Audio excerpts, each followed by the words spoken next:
जय हिंद। हम क्लास 12 का फिजिक्स पढ़ रहे हैं जिसमें हमारा चैप्टर चल रहा है वैद्युत आवेश तथा क्षेत्र, इलेक्ट्रिक चार्ज एंड फील्ड। और आज हम इस लेक्चर में पढ़ेंगे वैद्युत द्विध्रुव के कारण विद्युत क्षेत्र के बारे में। इसके बारे में हम पिछले लेक्चर में कुछ डिस्कस किए हुए हैं। अक्षीय स्थिति में विद्युत क्षेत्र की तीव्रता के बारे में डिस्कस किए थे। अब हम निरक्षीय स्थिति में विद्युत क्षेत्र की तीव्रता के बारे में समझेंगे और नेक्स्ट लेक्चर में हम किसी थीटा कोण पर झुके हुए किसी बिंदु पर हम विद्युत क्षेत्र की तीव्रता के बारे में डिस्कशन करेंगे। वो जो है जनरल फार्मूला होता है कि कहीं भी किसी भी बिंदु पर विद्युत क्षेत्र की तीव्रता। अभी तक हम एक्सियस के बारे में, अक्षीय के बारे में पढ़ चुके हैं पिछले लेक्चर में। निरक्षीय, ये पी बिंदु जो है निरक्ष में है, सेंटर से इसकी दूरी हम मान लिए हैं h है। विद्युत द्विध्रुव के केंद्र से इसकी दूरी हम मान लिए हैं h है। विद्युत द्विध्रुव में क्या होता है, एक माइनस आवेश एक प्लस आवेश, दोनों अल्प दूरी 2l पे रखे हुए हैं। इसकी आधी दूरी l होगी, ये भी दूरी l होगी। समझ में आया? आधा जो सेंटर है वो बीच में है, पूरा दूरी l तो आधा दूरी l और l, ठीक। पूरा दूरी 2l है तो आधा दूरी l और l मिलकर के 2l। और हम मान लिए हैं P बिंदु जो है द्विध्रुव के केंद्र से h दूरी पर स्थित है।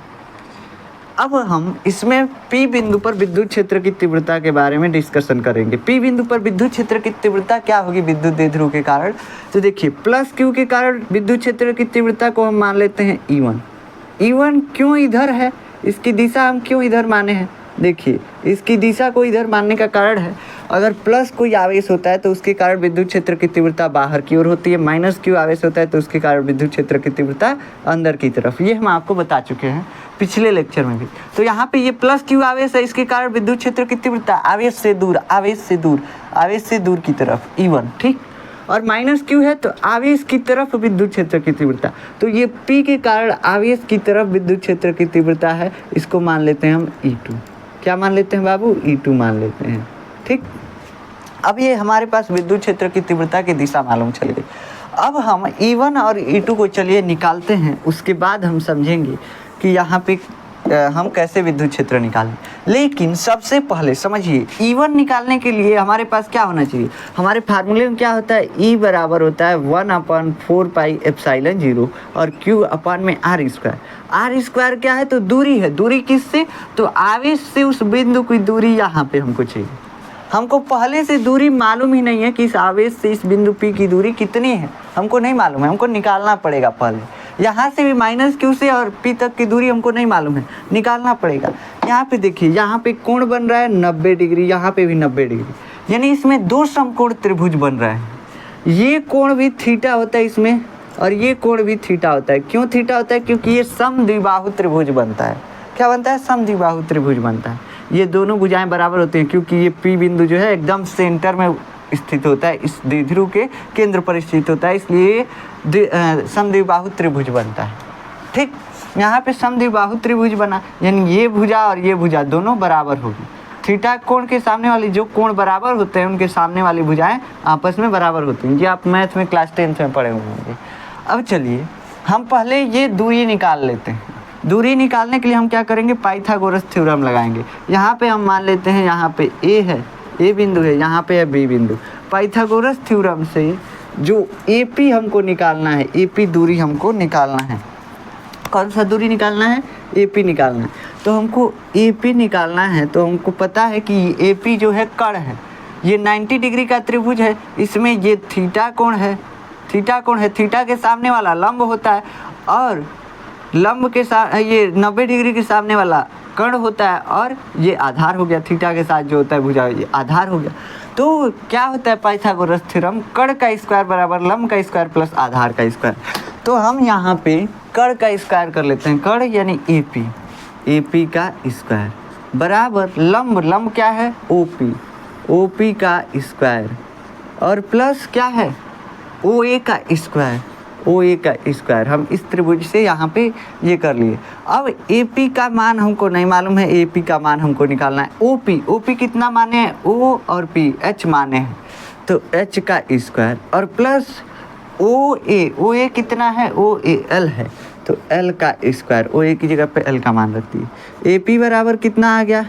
तो AP बराबर आ गया, अगर स्क्वायर इधर है तो इक्वल टू के इधर जाता है, रूट बन गया, तो H square plus L square. यहाँ पे हमारे ये भुजा जो है कितना निकल के आ गया? रूट में H square plus L square, और ये भी भुजा उतना ही होगा, रूट में H square plus L square. ये भी भुजा उतना ही होगा क्योंकि ये समद्विबाहु त्रिभुज है। आप निकाल के भी देख सकते हैं, ये थीटा है, ये एच है, ये एल है, ठीक। तो ऐसे निकाल करके आप देख सकते हैं। चलिए अब हम यहाँ पे क्या करते हैं, आप थीटा यहाँ पे हम थीटा मान लिए हैं, आप चाहें तो थीटा नहीं माने, फिर भी आपको भुजा जब बराबर आएगी तो दोनों कोण आपस में बराबर कर लेंगे, ठीक। अब चलिए ये हमारे पास आ गया बी पी बराबर ए पी। बी पी कौन सा, तो ये बी पी बराबर ए पी। हमारे पास जो दूरी है निकल गई आवेश से बिंदु की दूरी रूट में H square plus L square. अब हम निकालते हैं विद्युत क्षेत्र की तीव्रता। E1 किधर है, आवेश से बाहर की तरफ, किसके कारण है, प्लस क्यू के कारण। तो हम प्लस क्यू के कारण विद्युत क्षेत्र की तीव्रता निकालते हैं E1। E1 बराबर क्या हो जाएगा 1/4 पाई एप्सिलॉन 0, और आवेश कितना है Q/r², आवेश कितना है तो Q है, और r² यानी दूरी, दूरी कितना है H square plus L square का रूट है। ये दूरी है और इसका स्क्वायर होता है, फार्मूले में क्या होता है, फार्मूला होता है E बराबर 1/4 पाई एप्सिलॉन 0 Q/r²। ये रटा होना चाहिए आपको। तो यहाँ से E1 हम निकाल लिए। समीकरण 1 इसको मान लीजिए, यहाँ पे समीकरण 1 मत मानिए, थोड़ा सा इसको हल कर लीजिए। E1 बराबर 1/4 पाई एप्सिलॉन 0 और Q/h² और एल स्क्वायर का रूट का होल स्क्वायर है। जब किसी रूट का होल स्क्वायर होता है तो क्या हो जाएगा, रूट हट जाता है, तो h² प्लस एल स्क्वायर। ये हमारा समीकरण नंबर 1। E1 का मान निकल गया। E2 का मान कितना होगा, तो E2 का मान निकालें 1/4 पाई एप्सिलॉन 0। आवेश कितना है, आवेश माइनस क्यू है, यहाँ पे क्यू हम बस परिमाण रखेंगे, बेटा दूरी, दूरी कितना है रूट में h² और प्लस एल स्क्वायर, दूरी इतना ही है और इसका वर्ग कर दिए। E2 हमारा कितना आ गया बाबू, E2 आ गया 1/4 pi epsilon 0 q by root हट जाएगा, स्क्वायर होगा तो h² प्लस एल स्क्वायर। ये हमारा आ गया यहाँ पे E2 का मान भी हम निकाल लिए।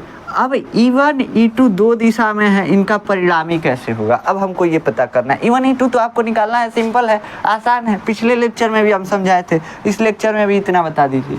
अब देखिए E1 जो है, E1 वेक्टर है, कोई वेक्टर है, इसका हम पहले घटक करेंगे। कैसे घटक होता है, देखिए अगर आप गुड़देल चलाए होंगे बंदर उंदर मारने के लिए बचपन में, तो 2 रबड़ होता है, दोनों रबड़ को खींचते हैं, यानी दोनों रबड़ बल लगाता है, और जो गोटे उसमें भरते हैं वो बीच से निकलता है, यानी 2 बलों का परिणामी जो बल है वो बीच से निकला, समझे।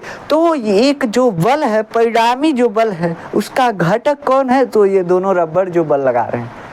तो घटक क्या होता है, वो जो मेन जो परिणामी बल बना है वो किन बलों से मिलकर के बना है, किन बलों से मिलकर के बना है, वही उसके घटक है।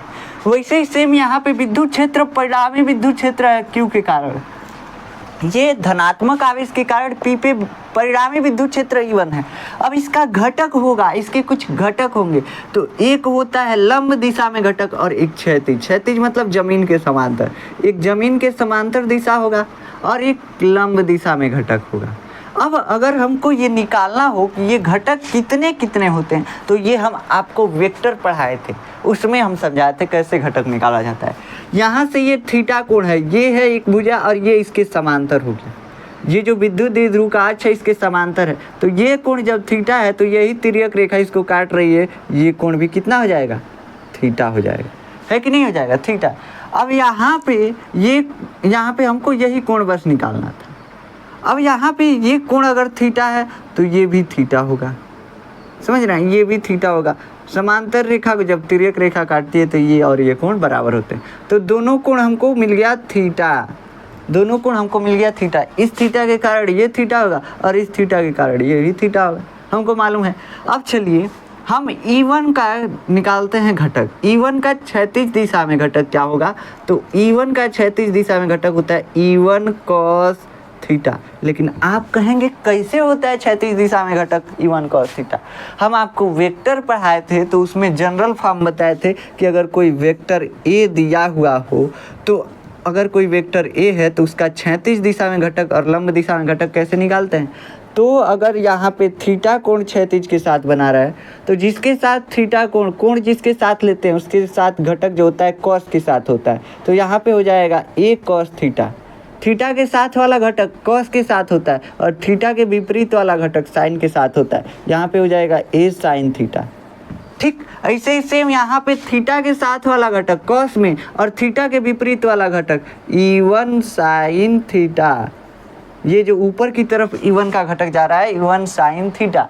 ठीक, अब देखिए यहाँ पे माइनस क्यू के कारण भी क्षैतिज दिशा में घटक होगा और इसमें ऊर्ध्वाधर दिशा में लंबवत दिशा में भी घटक होगा।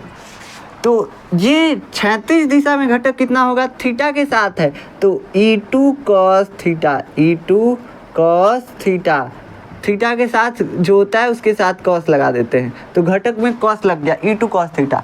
ये थीटा के विपरीत दिशा में है लंब घटक जो ऊर्ध्वाधर घटक है, ऊपर नीचे का जो ऊर्ध्वाधर घटक है वो क्या है, लंब दिशा में है, थीटा के विपरीत दिशा में। तो इसको क्या मानेंगे, E2 साइन थीटा। कैसे कि ये ऊर्ध्वाधर दिशा में कोण के विपरीत है। अब देखिए चूंकि यहाँ से यहाँ तक दूरी बराबर है और यहाँ से यहाँ तक दूरी बराबर है, रूट में h² प्लस l², यानी E1 और E2 भी इस बिंदु पे बराबर हैं, बस दिशाएं विपरीत हैं। E1 और E2 बराबर हैं इस बिंदु पे, बस दिशाएं विपरीत हैं। E1 इधर है और E2 इधर है, विपरीत नहीं मतलब अलग अलग है। ठीक, अब यहाँ पे अगर हम देखें तो अगर दिशा इन दोनों का अलग अलग है, परिमाण समान है, तो इनका घटक भी जो होगा वो क्या होगा, समान होगा। जो थीटा अगर समान है तो घटक भी समान होगा। एक तो थीटा समान है और उसके बाद इन दोनों का परिणाम भी यहाँ पे समान है। ठीक, इन दोनों का मान भी समान है, तो इन दोनों के साथ जो कोण है वो कोण भी समान, और ये जो इनका एक्यूरेट जो परिणामी जो विद्युत क्षेत्र है उसका भी मान समान है, इसलिए इनके घटक भी जो होंगे आपस में समान होंगे। E1 साइन थीटा जो है E2 साइन थीटा के बराबर होगा। ठीक, तो यहाँ से हम लिख सकते हैं E1 साइन थीटा बराबर E2 साइन थीटा। लेकिन ये दोनों जो है विपरीत दिशा में, E1 ऊपर है E2 नीचे है, तो ये दोनों एक दूसरे को काट देंगे, खत्म कर देंगे। E1 sine theta minus E2 sine theta क्या हो जाएगा, 0 हो जाएगा। क्यों, क्योंकि ये दोनों एक दूसरे के बराबर हैं, विपरीत दिशा में है, और ये दोनों E1 cos theta E2 cos theta दोनों बराबर तो हैं लेकिन सेम डायरेक्शन में है, सेम दिशा में है, इसलिए ये जुड़ जाएंगे। अगर कोई आपको यहाँ से, मान लीजिए कोई यहाँ से 5 न्यूटन से ऐसे ढकेल रहा है और कोई और आ गया वो भी 5 न्यूटन लगाने लगा, तो आप कैसे जाएंगे, 10 न्यूटन के बल से आगे बढ़ेंगे। सेम वैसे ही यहाँ पे ये कॉस का जो घटक है एक ही दिशा में दोनों का घटक है और बराबर है, तो ये जुड़ जाएगा। तो हमारे पास जो परिणामी विद्युत क्षेत्र की तीव्रता आई साइन थीटा वाला तो खत्म हो गया घटक, बस कॉस थीटा वाला घटक है। मतलब कि इस बिंदु पर जो विद्युत क्षेत्र की तीव्रता है वो उसकी दिशा इस तरफ है, परिणामी विद्युत क्षेत्र की तीव्रता की दिशा इस तरफ है। किधर होगी, इस तरफ। ठीक, याद रखिएगा। अब चलिए हम क्या करते हैं, हमारे पास E बराबर क्या हो जाएगा, तो E बराबर होगा E1 cos theta plus E2 cos theta, यही हमारे पास होगा। ठीक, E1 cos theta plus E2 cos theta हमारे पास परिणामी आएगा। दोनों जोड़ करके हमारे पास हम देख रहे हैं कि E1 बराबर E2 है। देखिए E1 भी उतना ही हम निकाले हैं 1/4 पे ε0 Q/h² प्लस l², और यहाँ पे भी वही निकाले 1/4 पे Q/h² प्लस l²। तो हम जानते हैं कि E1 बराबर क्या है, ये मार्कर नहीं चल रहा है, चलिए देखिए यहाँ पे हम जानते हैं कि E1 जो है बराबर है E2 के। जब E1 बराबर E2 तो यहाँ पे हम मान लीजिए E1 रहने देते हैं, E1 cos थीटा, और प्लस E2 की जगह क्या लिखा जा सकता है, E1 की जगह E2, तो हम E2 की जगह पे बस E1 कर देते हैं, E1 cos थीटा। ठीक, अब चाहें तो आप नहीं भी बदलें, ऐसे रहने दीजिए, छोड़ दीजिए, थोड़ा ज़्यादा डिफ़िकल्ट हो जाएगा आपके लिए। अब देखिए E बराबर क्या हो जाएगा, E1 का मान रखिए 1/4 पाई ε0 Q/h² प्लस l², ये हमारा E1 का मान है। E1 का मान यही ना है, यही रख दिए। ठीक, सॉरी देखिए यहाँ पे ये है, रख दिए। उसके बाद क्या किए, E1 उसके बाद cos थीटा है, cos थीटा लगा दिए, प्लस E2 का मान रखिए 1/4 पाई ε0, और उसके बाद Q/h² प्लस l², ये हो गया, और ये भी cos थीटा के साथ होगा, कॉस थीटा E2 और कॉस थीटा E2 का मान हो गया कॉस थीटा हो गया। अब इसमें क्या करते हैं, कॉमन लेते हैं। देखिए इसमें दोनों में 1/4 pi epsilon 0 q by H square plus L square, 1/4 pi epsilon 0 q by H square plus L square, दोनों को कॉमन कर लेते हैं, दोनों में सेम है यानी कॉमन कर लेते हैं। 1/4 pi epsilon 0 q by H square plus L square. ठीक, अब हमारे पास बचा क्या, तो यहाँ पे इस जो कॉमन लेते हैं उससे भाग देते हैं, भाग देंगे तो ये पूरा पूरा कट जाएगा, बस बचेगा क्या, तो कॉस थीटा बचेगा, कॉस थीटा। और यहाँ पे जब कॉमन जो लिए हैं भाग देंगे तो यहाँ पे भी कॉस थीटा, कॉस थीटा बचेगा। अब क्या करें, अब क्या करें, 2 कॉस थीटा हो जाएगा। आप कॉस थीटा को भी कॉमन ले सकते थे, सब सिंपल था, सब समान था, कॉमन ले सकते थे, नहीं भी लिए तो भी चलेगा, कोई दिक्कत नहीं है, हम भूल करके नहीं लिए हैं, आप चाहें तो लिख सकते हैं। अब cos थीटा 2 cos थीटा हो जाएगा, तो 1/4 pi epsilon 0 q by H square plus L square, और यहाँ पे गुणे में 2 cos थीटा। अब यहाँ पे देखिए, अब यहाँ पे हम क्या करते हैं, यहाँ पे E बराबर 1/4 पाई एप्सिलॉन 0 2 cos थीटा, यही ना है। तो इसको हम थोड़ा सा सॉल्व कर लेते हैं, यहाँ पे 1/4 पाई एप्सिलॉन 0 और क्यू को 2 के साथ लिख देते हैं, 2 क्यू बाई एच स्क्वायर और प्लस एल स्क्वायर, और पहले से कॉस थीटा है, देखिए इस 2 को ले जाकर के क्यू के साथ लिख दीजिए, कॉस थीटा है, कॉस थीटा अभी भी है। अब कॉस थीटा का यहाँ पे आप मान निकालिए, कॉस थीटा का मान कितना आएगा इस त्रिभुज में, देख सकते हैं, इस त्रिभुज में दोनों त्रिभुज सेम है, दोनों में किसी में से निकाल सकते हैं। कॉस थीटा बराबर क्या होता है, आधार बटा कर्ण होता है, आधार बटा कर्ण। ये हम आपको त्रिकोणमिति जब पढ़ाए थे तो बताए थे, बेसिक मैथ पढ़ा रहे थे, 2 लेक्चर बेसिक मैथ का लिए हैं, 2-3 लेक्चर। ठीक, तो आधार बटा कर्ण, आधार क्या है, एल है, तो कॉस थीटा बराबर एल, और बटा कर्ण क्या है, तो रूट में एच स्क्वायर और प्लस एल स्क्वायर, यही है ना, यही हमारे पास ये क्या है, कॉस थीटा का मान आया आधार बटा कर्ण से, लंब बटा कर्ण नहीं, आधार बटा कर्ण से। तो यहाँ से हम कॉस थीटा का मान रख देंगे 1/4 पाई एप्सिलॉन 0 2 क्यू अपॉन में एच स्क्वायर और plus L square. Cos theta का मान कितना हो गया, एल बाई रूट में H square plus L square, H square plus L square. अब यहाँ से हम थोड़ा सा आगे सॉल्व करते हैं, E बराबर 1/4 पाई एप्सिलॉन 0 सेम लिख देंगे, Q को अलग कर दीजिए, 2 को L के साथ लिख दीजिए, Q गुणे 2L, और बटा में क्या आ गया, बटा में इस एच स्क्वायर एल स्क्वायर को क्या लिखा जा सकता है, एच स्क्वायर एल स्क्वायर को एच स्क्वायर एल स्क्वायर ही रहने दीजिए। इसको क्या लिख सकते हैं, इस एच स्क्वायर और एल स्क्वायर को लिख सकते हैं एच स्क्वायर एल स्क्वायर का पावर 1/2। जहाँ भी रूट होगा, रूट हटाने के लिए 1/2 का प्रयोग किया जाता है, पावर 1/2 लगा दीजिए, रूट हट जाएगा। ठीक, तो यहाँ पे एच स्क्वायर एल स्क्वायर का रूट था, यहाँ पे पावर 1/2 लगा दिए, इसका भी मतलब होता है रूट, तो बस पावर लगाइए या रूट लिखिए, कोई दिक्कत नहीं है। ई बराबर यहाँ से हम क्या निकाल लेंगे, Q इंटू 2L क्या होता है, P बराबर होता है Q गुणे 2L, ये जानते हैं आप। तो यहाँ से हम लिख देंगे 1/4 पाई एप्सिलॉन 0 और P इसको लिख देंगे, और बटा में ये क्या है, ये कुछ नहीं है, तो इसका पावर 1 है और इसका पावर 1/2। बेस सेम है, H square L square, H square L square, base same लेकिन पावर अलग अलग, पावर जुड़ जाता है, H square plus L square. जैसे 10 का पावर 8 और गुणे 10 का पावर 9, तो 10 का पावर 10 ही मान लीजिए, तो ये जुड़ करके क्या हो जाएगा, 10 का पावर 18, 8 10 18। वैसे एच स्क्वायर एल स्क्वायर और H square L square base same है लेकिन पावर 1 है, 1 पे 1/2 है, तो ये जुड़ेगा तो कितना हो जाएगा, 2 1 2 1 3, 3/2, समझ गए, 3/2। अब यहाँ से चूंकि h जो है ये बहुत बड़ा है r से, इसलिए L से L जो है ये जानते हैं आप कि ये सूक्ष्मतम होता है, बहुत अल्प होता है। 2L जो होता है, दोनों आवेशों के बीच की दूरी अल्प होती है। 2 आवेश परिमाण में समान परंतु प्रकृति में विपरीत जब अल्प दूरी मतलब बहुत कम दूरी पे रखे जाते हैं, तो ये बहुत कम दूरी है, तो बहुत कम दूरी पे रखे जाते हैं तो उनको हम विद्युत द्विध्रुव कहते हैं। ये L जो है और कम हो जाएगा, 2L ऐसे ही कम होता है, उसका आधा और कम। और जब किसी कम संख्या का 0.2 का स्क्वायर करेंगे, 0.4 का स्क्वायर करेंगे, ऐसे पॉइंट वाले संख्याओं का अगर वर्ग किया जाता है तो वो और भी छोटे हो जाते हैं। तो यहाँ पे L जो है ये उपेक्षणीय है, L स्क्वायर को उपेक्षणीय मान लेते हैं।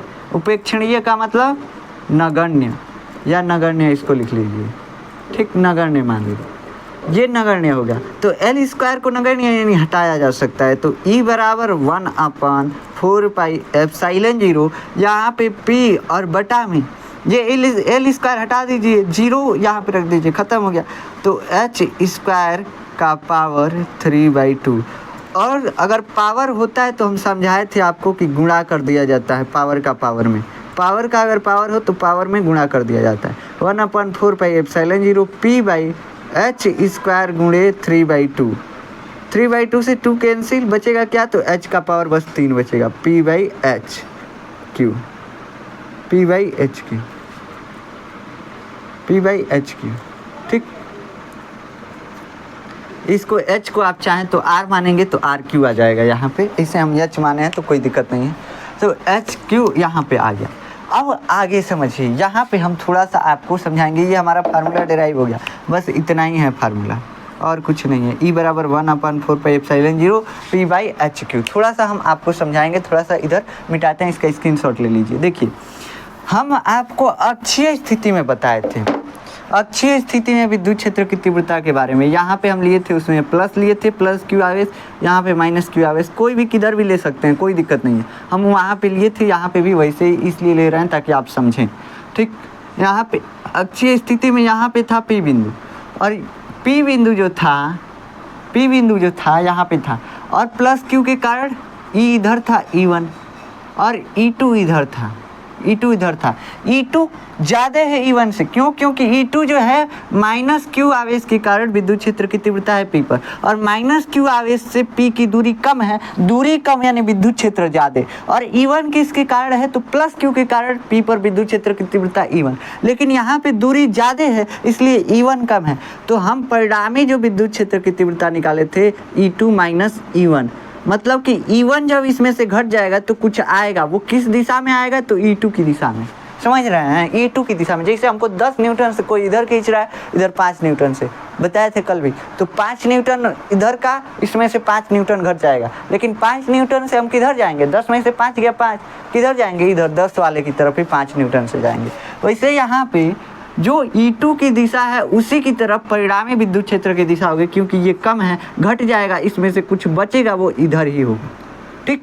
तो ये किधर है, तो ये इधर है। और हम आपको बताएं विद्युत द्विध्रुव आघूर्ण की दिशा माइनस से प्लस की ओर होती है, विद्युत द्विध्रुव आघूर्ण की दिशा माइनस से प्लस की ओर, ये माइनस आवेश से प्लस आवेश। तो ये विद्युत क्षेत्र की दिशा जो है अक्षीय स्थिति में ये भी कहाँ होती है, तो विद्युत क्षेत्र की दिशा जो होती है माइनस से प्लस की ओर, यानी कि अक्षीय स्थिति में विद्युत क्षेत्र की तीव्रता विद्युत द्विध्रुव आघूर्ण की दिशा में होती है। यहाँ पे एक लाइन लिख लीजिएगा कि अक्षीय स्थिति में विद्युत क्षेत्र की तीव्रता विद्युत द्विध्रुव आघूर्ण की दिशा में होती है। यहाँ पे क्या है, यहाँ पे ध्यान दीजिए, यहाँ पे जो है, यहाँ पे निरक्षीय स्थिति में विद्युत क्षेत्र की तीव्रता माइनस क्यू से प्लस की ओर विद्युत द्विध्रुव आघूर्ण की दिशा होती है, विद्युत द्विध्रुव आघूर्ण की दिशा माइनस से प्लस की ओर, और यहाँ पे निरक्षीय स्थिति में विद्युत क्षेत्र की तीव्रता किधर है, प्लस से माइनस की तरफ है, यानी कि निरक्षीय स्थिति में विद्युत क्षेत्र की तीव्रता विद्युत द्विध्रुव आघूर्ण के विपरीत दिशा में होती है। ये यहाँ पे लाइन लिख लीजिएगा। अब हम जानते हैं, ये फार्मूला थोड़ा सा देखने में बड़ा लग रहा है, तो हम पहले फार्मूला निकाले हैं निरक्षीय के लिए, इसको मान लेते हैं E, निरक्षीय को E मान लेते हैं, E छोटा E, ठीक। इसको दर्शाने के लिए, निरक्षीय को दर्शाने के लिए और अक्षीय को दर्शाने के लिए हम कल फार्मूला जो निकाले थे वो भी अभी लिखेंगे। देखिए यहाँ पे क्या आया, 1/4 पाई एप्सिलॉन 0 Q P/HQ आया है, ठीक। हम इसको मान लेते हैं K, किसको माने हैं K, तो बाबू हम K माने हैं 1/4 पाई एप्सिलॉन 0 को, 1/4 पाई एप्सिलॉन 0 को हम क्या मान लिए हैं K। तो यहाँ से अगर K माने तो K, और ये 1/4πε0 को के लिख दिए और P/HQ, तो KP बटा HQ ये निरक्षीय में आ गया। HQ को आप R भी मान सकते हैं, यहाँ पे अगर R मानेंगे तो RQ हो जाएगा। ऐसे ही अक्षीय स्थिति में हम कल क्या निकाले थे, अक्षीय स्थिति में निकाले थे 2P, ऐसे निकाले थे। देखिए अक्षीय स्थिति में निकाले थे 1/4πε0 और क्या निकाले थे 2P/RQ निकाले थे। अब हम यहाँ पे 1/4π को K मान ले रहे हैं और 2P को हम क्या मान ले रहे हैं, 2P ही रहने दे रहे हैं, 2 को बस आगे लिख दे रहे हैं P को यहाँ पे, तो 2KP/RQ। तो यहाँ से ये दोनों फार्मूला आपको आना से चाहिए समझ में। यहाँ पे RQ ही कर लीजिए, RQ या जो H है इसको R मान लीजिए, थोड़ा सा आपको दिक्कत नहीं होगी याद करने में फार्मूला। यहाँ पे जो H हम माने थे उसको अब R मान लीजिए, बस उसको बदल दीजिए। यहाँ से हम H को R कर दिए, ठीक। तो अक्षीय स्थिति में विद्युत क्षेत्र की तीव्रता जो होती है 2KP/RQ होती है, निरक्ष में KP/RQ बस होती है। तो ये आप याद रखिएगा हरदम के लिए, ये हमेशा याद रखिएगा। कल हम जनरल फार्मूला डिराइव करेंगे, उसमें ज़्यादा टाइम लगेगा, थोड़ा इन दोनों का यूज होगा, इसलिए इसको पहले बताए हैं। तो जनरल फार्मूला जो डिराइव करेंगे उससे ये दोनों निकल जाएंगे सब, क्योंकि इसी से वो डिराइव होगा। तो आशा है कि आपको ये लेक्चर समझ में आया होगा। अगर आपको नोट्स चाहिए तो आप जाकर देखेंगे डिस्क्रिप्शन में आपको नोट्स का लिंक मिल जाएगा, वहाँ से जाकर के आप नोट्स डाउनलोड कर सकते हैं। मिलते हैं नेक्स्ट लेक्चर में, तब तक के लिए जय हिंद।